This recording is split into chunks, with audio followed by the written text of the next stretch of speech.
with the Scotland hat on, a successful week or so with you? Yeah, brilliant. 10 days, 11 days, whatever it was.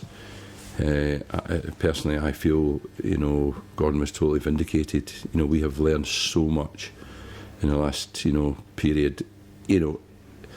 Not just with those that played, but, those that didn't play, For example, I don't mind speaking about him, Jamie Murphy, who we all know and love around here, came into the squad, didn't play, but left having made a real impression on everyone, and has definitely, moved himself up in the pecking order, and certainly got himself into the pecking order, so there was a lot of that going on around the squad as well, so, I think it was a great exercise. Tierney and McGhee taking a lot of the headlines in the last couple of days for you and impressed as everyone? Yeah, absolutely, and in training as well.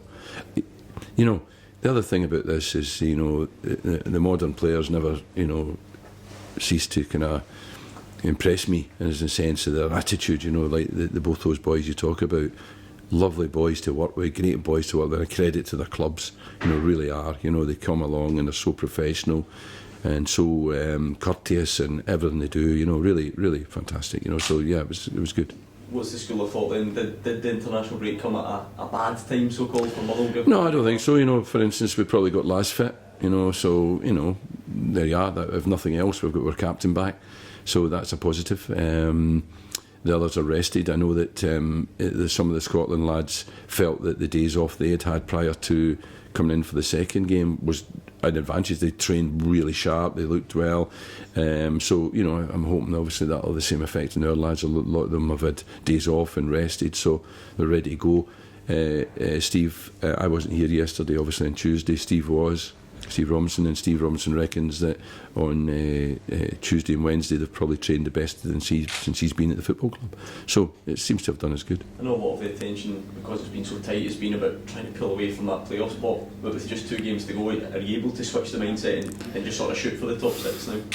Shooting for the top 6? Oh, absolutely, shooting for the top 6, but with no guarantees.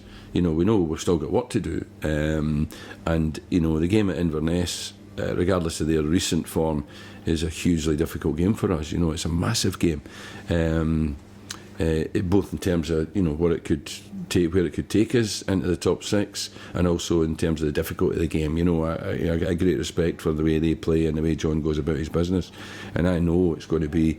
I think whether we make the top 6 or don't make the top 6, it could argue for us. It could arguably be the most difficult game that we're going to face between now and the end of the season, and it would be a fantastic game to get something from.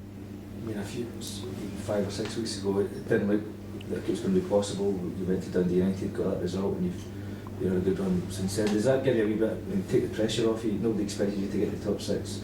You've now given yourselves a chance, so it's almost like, you're...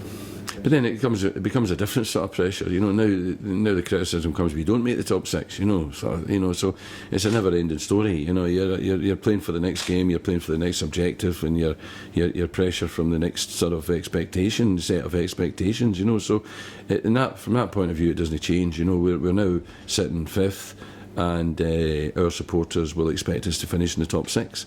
But we've got Inverness away and Celtic at home, which, other than Inverness away and Celtic away, might arguably be the 2 of the hardest games that you could have left, So we've got work to do, so we're not taking anything for granted.